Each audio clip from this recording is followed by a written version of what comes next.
Today's video is brought to you by the good people over at patriotpost.us. They are an excellent source of news, information, op-eds, and all that good stuff. And a link for them will be in the description box. So when you head over there and subscribe, tell them that ABL sent you.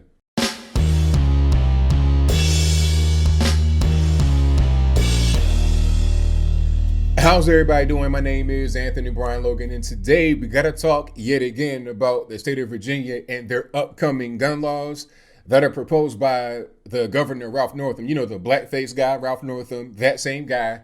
He has a bunch of new gun laws that are going to be on the books any day now, or some laws that are already on the books.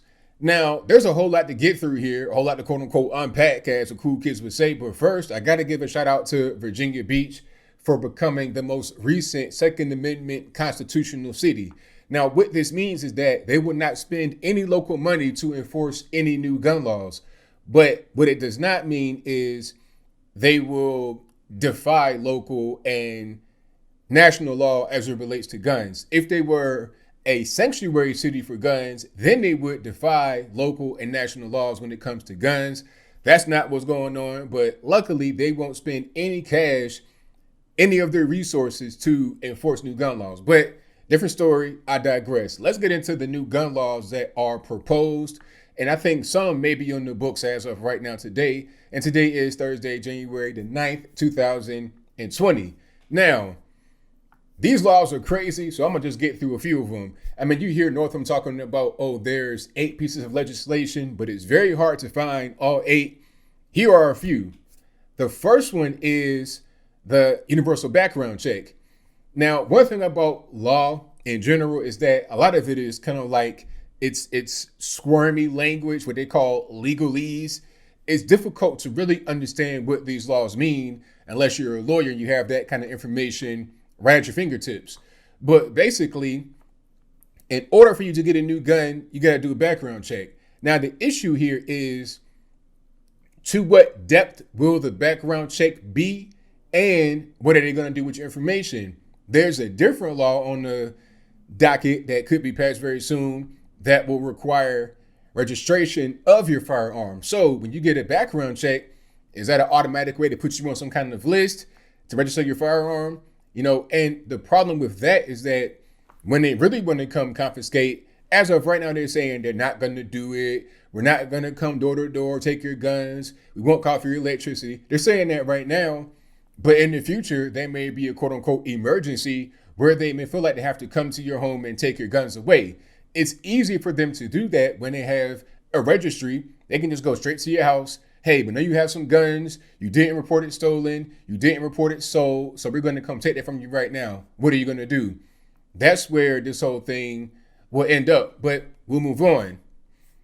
There's also going to be limits on indoor gun ranges. If you are in a building that has more than 50 employees, you may not be able to establish a gun range. And it's just like, okay, why is that the case? Maybe they think if you got a big place with a lot of people, somebody may go in there and just start shooting people. I'm not really sure what the rationale is behind that, but we'll move on. There's limitations on what you can buy as far as weapons are concerned.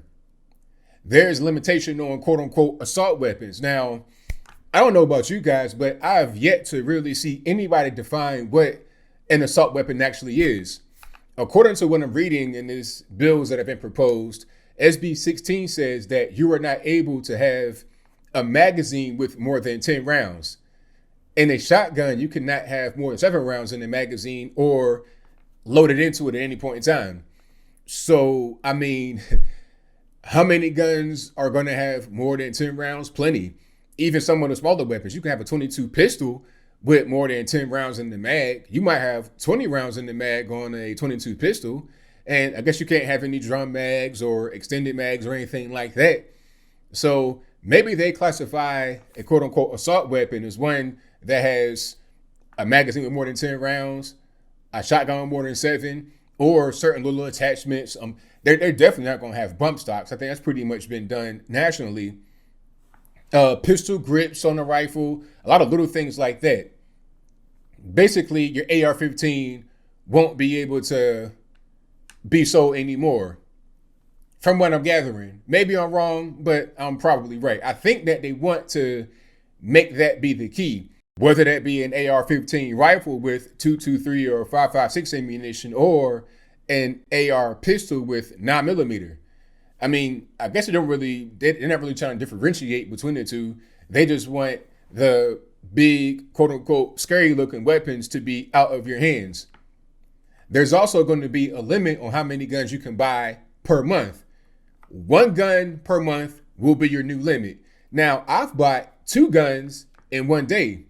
Now, some are going to say, why do you need to buy more than 1 gun in a month? What are you trying to do? Build an armory. First of all, mind your business. Second of all, there's a thing called sales you want to take advantage of. Like, let's say there's a Black Friday sale.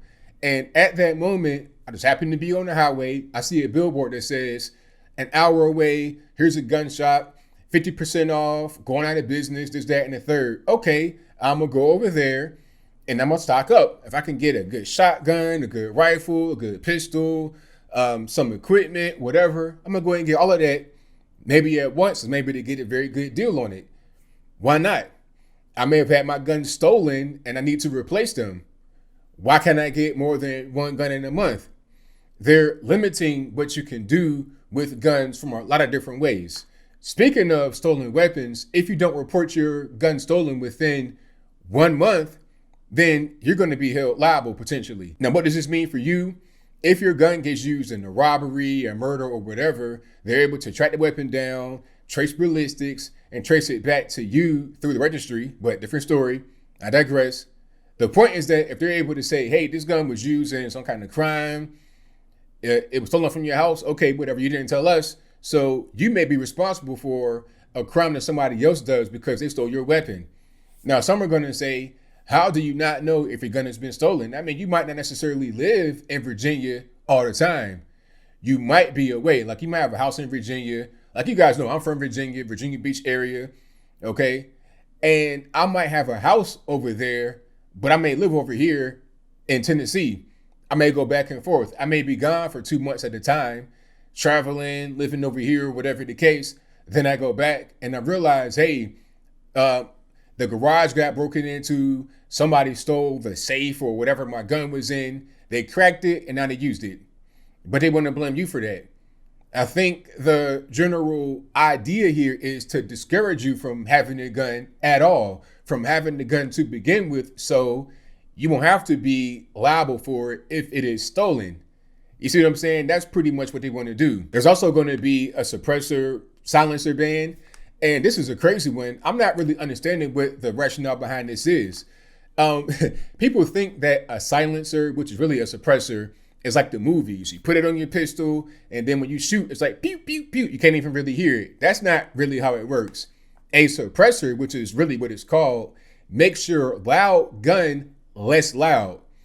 Why do you need that? Well, it depends on the situation. If you have a home defense weapon, that's a pistol, or even a rifle, but probably a pistol, you want to put a suppressor on it because if you got to shoot it in the house, you probably won't have time to go get your hearing protection, your earplugs or whatever, like you're at the range and you're in a tight space. So the noise will be more centralized on you. And when you shoot a gun that's very loud without any kind of protection and is right close to your ear, that can disorient you, that can injure you. It's not a good thing to have a weapon with no silencer or suppressor in a closed space with no kind of ear protection. Even guys that go to the range with hearing protection on sometimes report hearing loss because the gun is so loud. The report or the noise that the gun makes is very loud.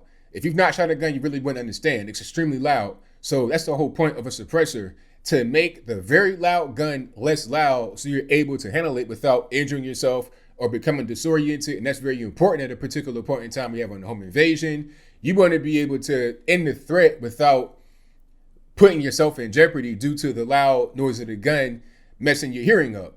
Very simple. People in the state are not really going for this. You know, some of these liberal transplants from New York and New Jersey, California, Florida, or whatever, coming to Virginia to try and get those good jobs in Northern Virginia that are government ancillary, or coming to Hampton Roads to get a cheaper cost of living, they may be in support of the gun control. They may think that this works, okay? Even though New York, you having the big issue, but that's a different story. They may think the gun control works, but Virginia natives, people that are born, bred, whatever, in Virginia, they're not really going for it. It's just not going to work. That's why all these counties and cities all over the state have become either Second Amendment constitutional cities or gun sanctuaries. You're just not for it. Ralph Northam was right to come out and say we would not go door to door and confiscate at that meeting, press conference, whatever it was with the General Assembly of Virginia. He was right to say that, but he better stick to it, because if he goes door to door, if he brings out a National Guard, it's going to be a big time problem. At the end of the day, as I close, these gun laws are not quote unquote common sense like Ralph Northam and his cronies say. Far from it. How was it common sense to say I can only have one gun a month? Okay, how was it common sense to limit magazines to 10 rounds? I mean, if my gun is for protection of my property, myself, family, farm animals, or whatever the case may be, maybe I need more than 10 rounds in the weapon. Okay, if I got a pack of coyotes, 5, 6, 10 deep, trying to attack my animals or trying to attack me, I might need more than 10 rounds in my rifle, just maybe. Okay, if I got 5 to 6 people coming into my house, all armed, maybe I might need more than 10 rounds in the mag at a time, just maybe. That's all I'm saying.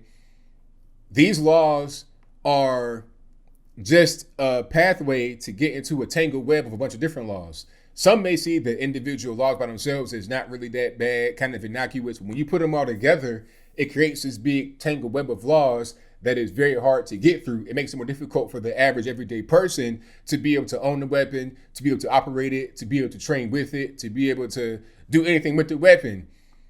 I think their ultimate goal is to have people just be disarmed and be at the mercy of Ralph Northam's people and those that can't defend them all the time. But I think I'll leave that right there for now. And what say you? Do you think that the gun laws that are proposed in Virginia are common sense and should be on the books? If that's your viewpoint, let me know why in the comments below. Or are they not common sense? Should they not be on the books? What should we do instead of what Northam is proposing? I think the common sense thing here to do would be to increase access to weapons for law-abiding citizens, to make training courses more accessible, more affordable. Don't try to close down gun ranges, open up more so people become more educated, more comfortable, more reliable with their guns rather than being afraid like what Ralph Northam and his people want you to be. But whatever your comments are, please let me know in the comments below. And that's all I got to say for this video. If you like what you heard, please comment, rate, share, and subscribe. Peace.